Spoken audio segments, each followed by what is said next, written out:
Apex Legends may be taking the route that I've always knew that they would, bringing a multiplayer game, as we've got some big news, a new guy who joined the games, and I'll tell you about his history and his past and why I believe they are going to take that direction, and a big discussion regarding the movement for console players, keyboard and mouse players in season 14. Also, a big widespread issue after Apex's new anti-cheat has been launched, and I knew this issue would come because iLoot Games actually said it over on apexrank.com that we would run into this issue, and sure enough, it is happening. And also a big Apex Legends YouTuber, unfortunately, with some sad news, and I got something I want to do for him today, so make sure to leave a like on the video, subscribe to the channel if you're new as always. Let's try to hit a like goal of 1,000 likes. Haven't done one of these in a while, so hope for the best, and let's jump right into the video. So first off, I wanted to mention here, Ragtag, an Apex Legends YouTuber, put up this really sad post last night over on Twitter, and I got something I want to do for him today. I'm not really sure how effective it'll be. Some of you may not even know this guy, but he has hundreds of thousands of subscribers over on this, and he says, "I love you, Mom," and apparently his mom unfortunately did pass away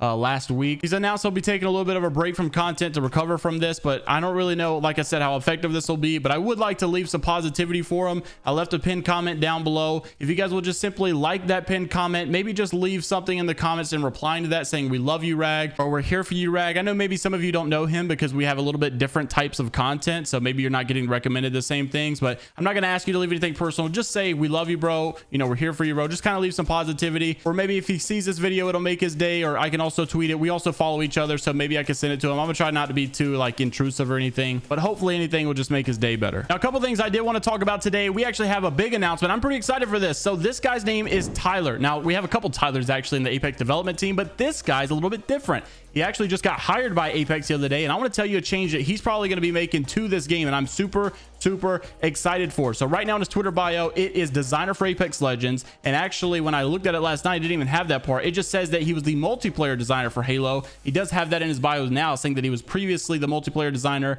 at Halo. This is what he announced over on his Twitter page yesterday, saying, "I'm happy to announce that I've joined the team at Respawn to help build content for Apex Legends.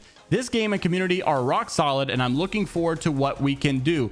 This just gives me the vibe that he's here to lead the way, and I just have to acknowledge the fact that he was the multiplayer designer over at Halo. We know that in season 14 we're supposedly getting these new game modes that are a little bit more multiplayer related, like Call of Duty back in the day or Titanfall back in the day. So will this actually be in correlation to that? We know that a lot of people come into Respawn, they do work, and you don't really see evidence of their work until a couple months down the road because it takes time to build things.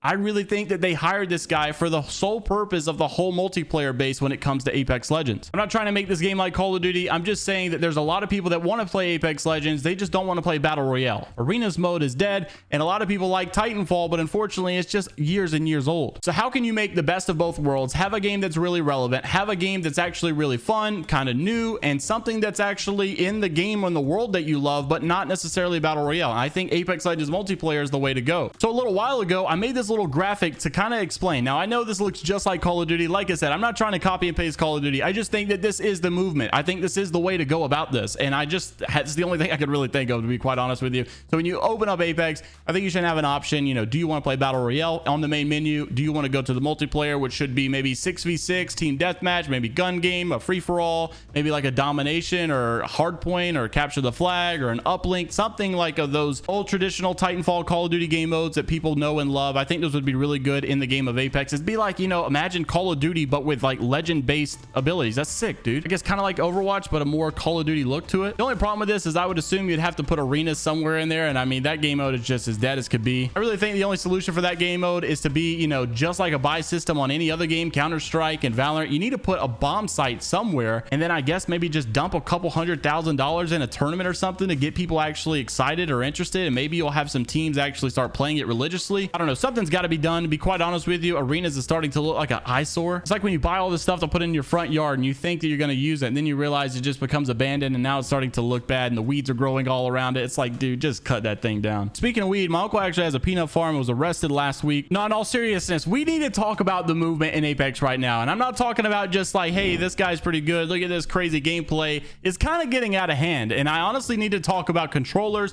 I want to talk about tap strafing. This is obviously going to be a hot topic topic of discussion when the new season comes out, because in the last couple of seasons, Respawn has hinted at a big nerf for tap strafing. Then they were like, wait, never mind. We saw Timmy didn't like it in the playtest. Maybe we'll bring it back. Now we're just not going to touch it. Controller players, screw you. And don't get me wrong, I've been playing on keyboard and mouse for quite some time, so obviously I'm a little bit biased. I do think aim assist is a little crazy in certain situations, but I also grew up playing on the console for many years. I know what aim assist is all about. I actually play on my laptop and on Xbox on the console and using my controller, so I know what it's like, and it is kind of crazy up close sometimes. But for the most part, controller has pretty much every disadvantage you can think of in the world, and the only way I could really think of it being practical is if you're just going to play keyboard and mouse, and then whenever you get up close or get to the end game, maybe just, you know, drop it and pick up your controller real quick. But other than that, dude, the not moving while looting and not being able to fry from like 500 meters away or something, dude, it really sucks. Also thought it was really funny when the controller tap strafe was discovered, and then all the keyboard and mouse players were like, you know, oh, they need to nerf it. That's actually cheating because you're running a script and it's not the same. It's not fair. If we're getting very technical, then maybe it is some type of cheating somehow, some way. I also think that scroll wheel maybe needs to be nerfed, because I don't think that's actually fair, even though I'll be completely honest, that's what I use. But this stuff is getting even crazier. Keyboard and mouse players are discovering new ways to use the tap strafe and new like types of movement stuff and obstacles that you could practice on that make it even crazier.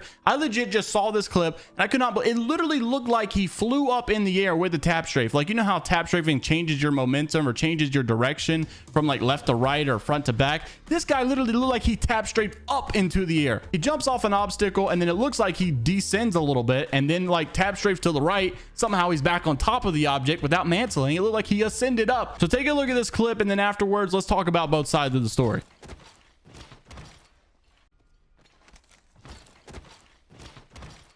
So as you guys can see, this guy is using the tap strafe, and I think it's also a little bit of a mix of a super glide, and I also think it's a little bit something different. Who knows? They discover something new every single day, it seems like. So on one hand, you can argue the fact that this is not something your average little Timmy can do automatically. You got to go in the firing range, maybe do some practice with it. You got to learn the timings. So it does take a little bit of concentration. It takes a little bit of practice. Is it worth keeping in the game? Because is this a movement mechanic?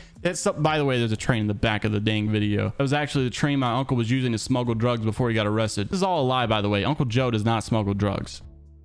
Okay, he does, but let's just get back in the video. So on one side, I totally get it. This takes a lot of practice. Maybe you should leave it in the game because it lets the better players remain better, and obviously they're putting in the time. They deserve stuff like this. But it's also, does this really need to be in the game? Is it intended to be in the game? You have to really ask yourself, does Respawn actually want this to be in the game? We know their logic behind tap strafing was the fact that it looks like forbidden fruit. They asked themselves, do we really want to remove it from the game because people seem to like it and people seem to be really good with it? And it also seems to be something that not everybody's taking the time to go and learn.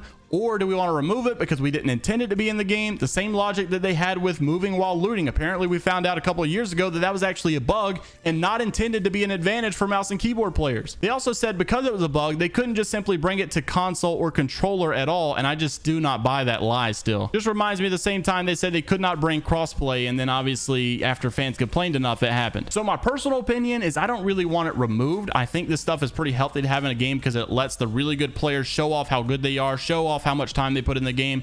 But I do think that controller players, bro, they need a little bit of a break. I mean, we keep discovering this new stuff all the time, using all this new stuff and new movement techs, and they don't got nothing, dude. I mean, I know the base of the input that they're using is automatically putting them at a little bit of a disadvantage when you're not able to swipe your entire arm across the mouse pad or not able to use whatever. But I do think, dude, just at least give them tab strafing on console or something, dude. They got to have something. For those of you that don't know what it's like to play on a very high dollar PC and very high dollar monitors and very high dollar everything, and then comparing that to being on a console on a 60 hertz monitor or something, I promise you it literally feels like playing gaming in 2008 versus 2022. And maybe you all disagree, but I do just feel like maybe the controller players need a little bit of help when it comes to the movement department. They need to be given something. Respawn should be actively working on at least making it not feel so clunky on the controller. But I'm definitely interested to see what you guys have to say in the comments. I know some of you are going to disagree, so let me know down in the comment section below how you feel about the movement tech in controller players and in keyboard and mouse players. Until the next time, take care of yourselves. Make sure to leave a like on the video. I'm trying to hit that 1,000 like goal. I haven't asked for one of those in a while, so it'd probably suck. We'll probably get like no views on this video. But until next time, take care of yourselves. I'll see you later, Gators.